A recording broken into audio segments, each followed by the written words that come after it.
Hey guys, welcome back. As always, my name is Leyzar, and today we're gonna take a good look at Gley. This is an advanced level build meant for endgame. I'm talking about doing hard mode bosses either solo or with a group.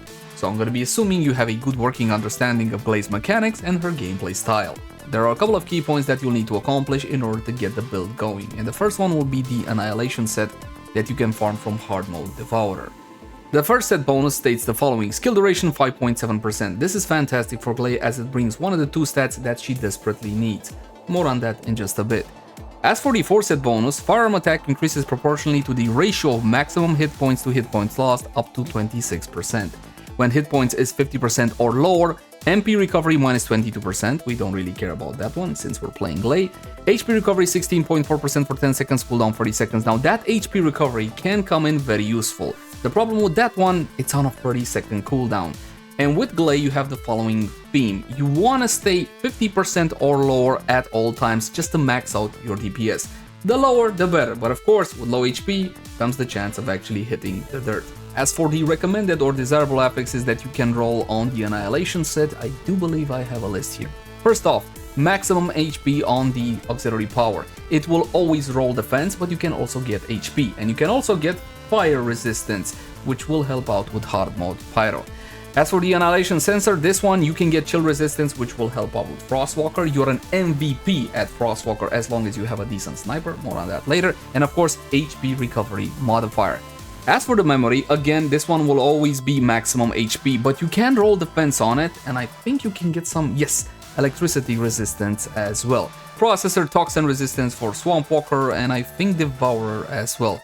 Outside of toxin resistance, I haven't seen the processor roll anything particularly useful. Let me know in the comment section down below if you found something better. For the reactor skill power benefit and mounting, this is less relevant for Gley, unless you plan on doing a spammy Massacre build with your stat stick weapon being either a machine gun or an SMG. We're gonna talk more about that later. For the time being, know that what you really need on the reactor is skill duration up and skill cooldown, as high as you can roll. Next, you should look into obtaining Gley's Transcendent mod. I'm gonna be recommending Massacre Sanguification for a Massacre SMG based build, Predator Instinct for spamming rockets with the Vestigial organ, and finally Demonic Modification for the one-shot build. This is gonna be a base level setup. Depending on which direction you choose to go, you can adapt the build to fit the playstyle. Walking Tightrope, you should know this one by now if you play Gley, she's absolutely fantastic with it. The firearm modifier is a bit more important than the skill power modifier, unless of course you're gonna be playing into an SMG spam together with Massacre. Shot Focus, this one most of you probably still don't have. Shot Focus cannot be farmed normally from the game. What you need to do to get this one is combine mods, so go to the guy and combine purple mods. Ideally you wanna combine the C polarity, but I got this one simply by combining purple mods. It took about half a day. Maybe I get lucky.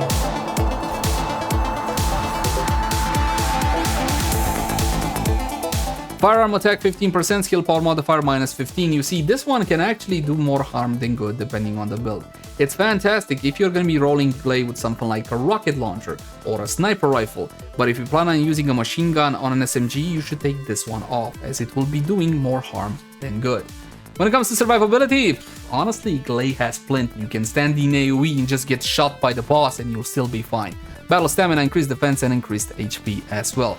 As you can see, right now I'm having a cooldown of 9.8 with a duration of 9.8, so the theoretical 100% uptime. Another mod that I wanted to highlight, Spear and Shield, 90% defense with 8.1% skill power. By all intents and purposes, that 8% skill power really isn't gonna matter all that much, almost regardless of the build, but perhaps you like min-maxing, or maybe you're still having trouble surviving. However, if you're having trouble staying alive with this amount of defense on the build, then perhaps the mods aren't the problem. What you can do is essentially this: renounce some of that defense, get a bit more skill power. But you're sacrificing so much defense for just 8.1. Your defense drops from 42 to about 30,000. In my opinion, simply not worth it for the 8.1% skill power. The first build we're going to be showcasing is going to be a Massacre SMG based build together with massive Sanguification. This one is absolutely amazing because it can give us the life orbs that we need to actually proc Massacre. Now remember what we talked about earlier, shot focus with an SMG does more harm than good, so make sure to take that one off. We're also going to be taking off max HP and maximize duration. That skill power modifier will be hurting us, and instead we're going to be going to focus on dimension.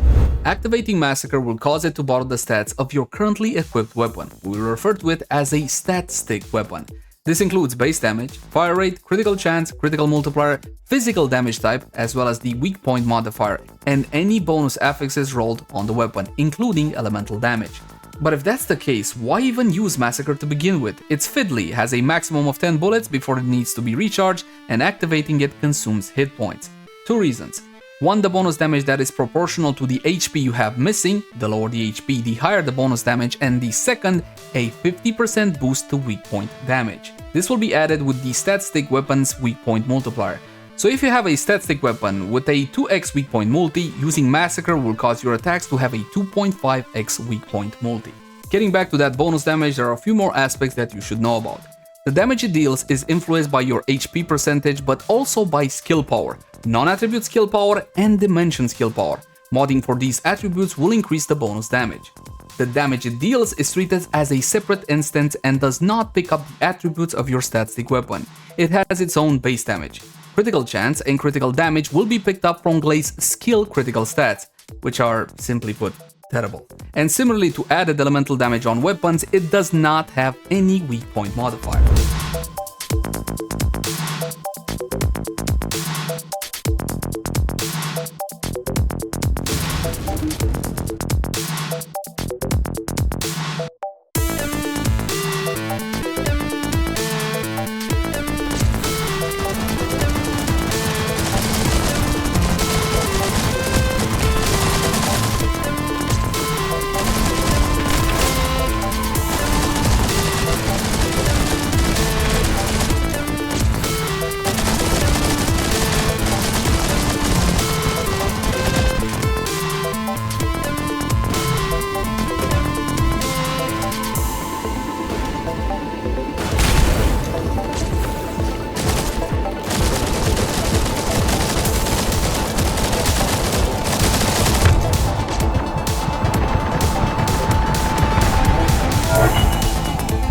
Now let's try something a bit simpler, like a rocket span build, thanks to Gley's free ability, Increased Sensory.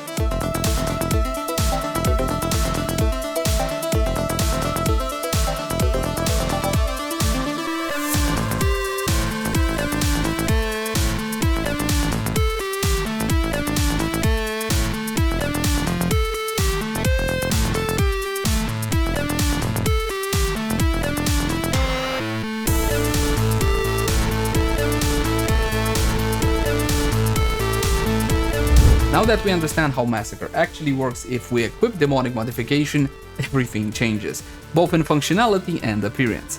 The Exalted weapon no longer borrows most of the stats from the stat stick weapon, but instead has its own base critical chance of approximately 20%, critical multiplier of 1.8x, weak point modifier of 1.7x, fire rate is fixed, and the physical attribute is also fixed to burst damage.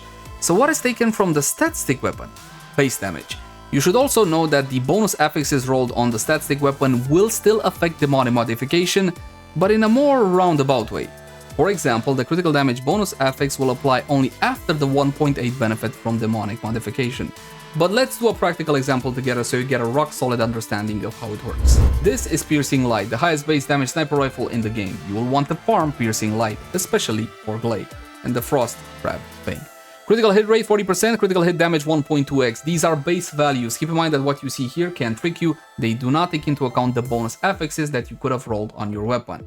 If you want to see those bonus affixes and the final value, you go into the information screen of the weapon or the full stat screen that can be accessed here. So I got 1.42. As for Gley, we're going to be using an empty build with Demonic Modification alone. Now, let's hit a level 1. 216415. Let's repeat that. 216415. Now, if I'm to multiply this number by 1.42, which is my critical multiplier, I should be getting the exact value of my critical strikes using this weapon right now. 307, 309. What do you know? 307, 309. Now let's activate Demonic Modification and make sure that our health is to full, so it doesn't actually skew the test results. 196,495. We got 196, 196, 495. 5. To obtain the critical value, first we will multiply by 1.8, which is the base critical multiplier of demonic modification, and then we will multiply again. What was it, guys? I forgot. Oh, double freezes. What was it? 18.4 times 1.184 equals. So we should be getting 418770. Crit, damn you. What do you know? 418771. The one difference can be attributed to the game rounding up. As for rolling weak point damage on your affixes, this one will also increase the amount that demonic modification does, but not in the same way. In any case, before we get too deep into the woods, the underlying point is that bonus affixes of the static weapon do affect demonic modification. And the biggest advantage to using demonic modification, the fact that you can charge this one up using your hit points. And you might be curious, okay, fine, but how much extra damage am I getting? Up to 7 times the damage. That's how we're capable of one-shotting high-level bosses.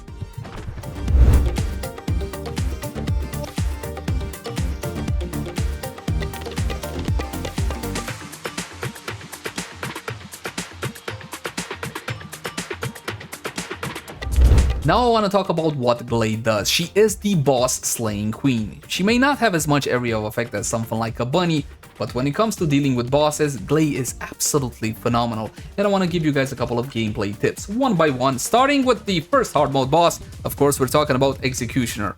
From my point of view, why don't you use your organ to completely blow him up? Yes, I'm talking about that community favorite, the Vestigial organ.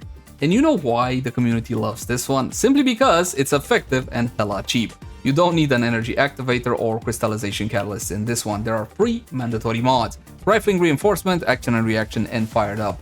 Past this point, you can go for a bit of elemental depending on the boss, or weak point damage if you manage to get weak point damage with this one. If not, this will do the job just fine. Dead Bride, I see so many people die to the area of effect, is hilarious. You know what you need to take care of Dead Bride? You don't even need a Gley. Get a decent sniper, keep your distance, stay out of the area of effect, blow out the 2 canisters on her weapon, and just win at the game. That's all you need to do to completely annihilate Dead Bride. The Devourer, now this has become the butt of our jokes in the first Descendant, because essentially he is our DPS check. This is where you go to test your build. Now I'm gonna leave this guy for last because there are so many ways to blow him up before he reaches frenzy. More on that just a tad. Pyro, I know a lot of you guys are having trouble with Pyro. I would recommend you go into a demonic modification build together with a sniper rifle, again, piercing light. If that's causing too much trouble for you, then you can also try an SMG span build, and all you really gotta do is take out his weak points, and during his frenzy state, simply ignore him. If you got that sniper rifle, however, a couple of shots on the back canister, and he's done.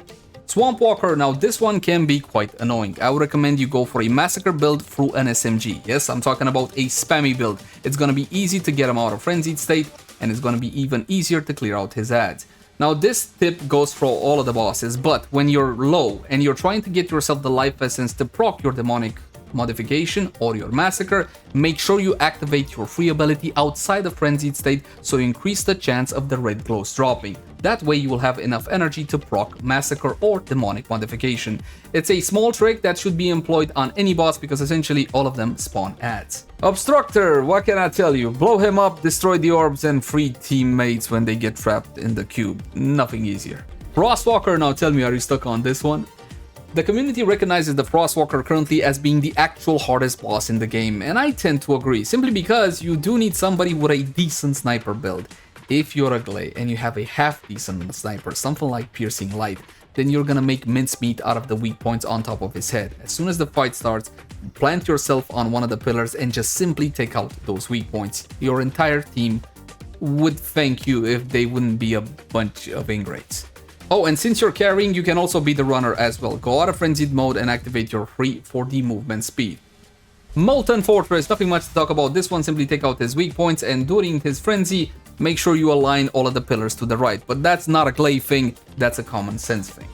One last thing, if you master Gley, have pity on those trying to actually finish Hangman, because you can blow this guy up in less than a minute, so nobody needs to go through all of his mechanics. But if you still want to know how the Hangman actually works, I got your back. Link the cards right now. Alright, hard mode Devourer time. This guy can be killed in so many different ways. Do you prefer the SMG approach?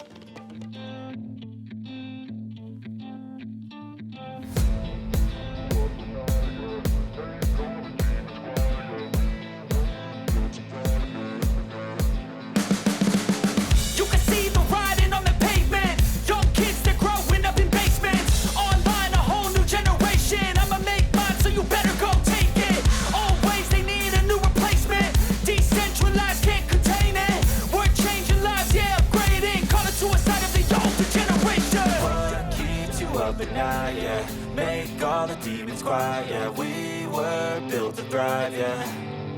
I think that we've all had enough. What keeps you up at night, yeah. Make all the demons quiet, yeah. We were built to thrive, yeah. I think that we've all had enough. Yeah, I think that we've all had enough. Or perhaps you're the kind of individual that likes to blow stuff up. Calling it wrong. You got me like, oh yeah, I think that we've all had enough. Sick of dealing with the old plan. They know that we're calling it wrong. Hey, it's too late to try to go contain it. A generation fueled by creation. We live lives on a small screen nation. We control the airwaves, no negotiation. I refuse to think we need saving. Something good will come from creation. And when we think that the world is too anxious, we'll adapt, evolve, survive, and save it. What keeps you up at night, yeah. Make all the demons quiet, yeah. We were built to thrive, yeah.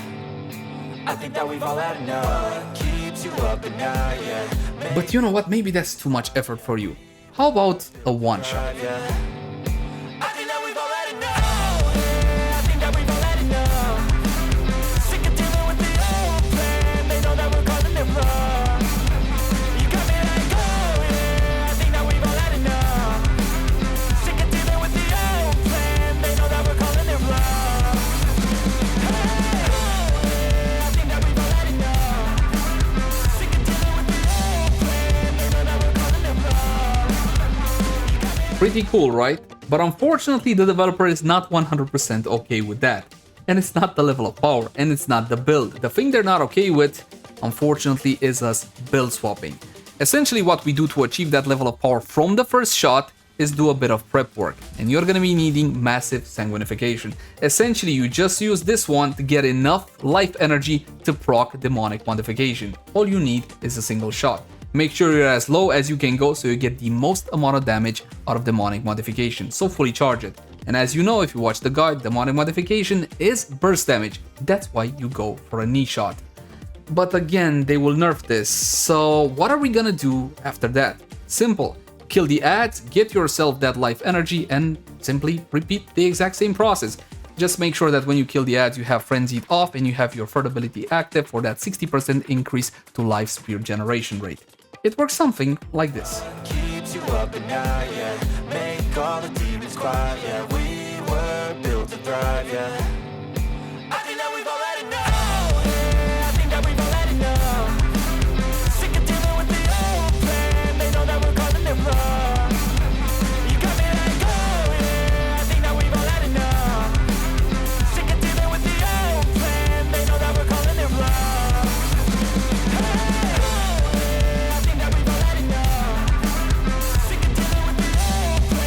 And that's pretty much gonna do it. Gley is an absolutely amazing Descendant, but she's a bit more mechanical. She asks a bit more of the player.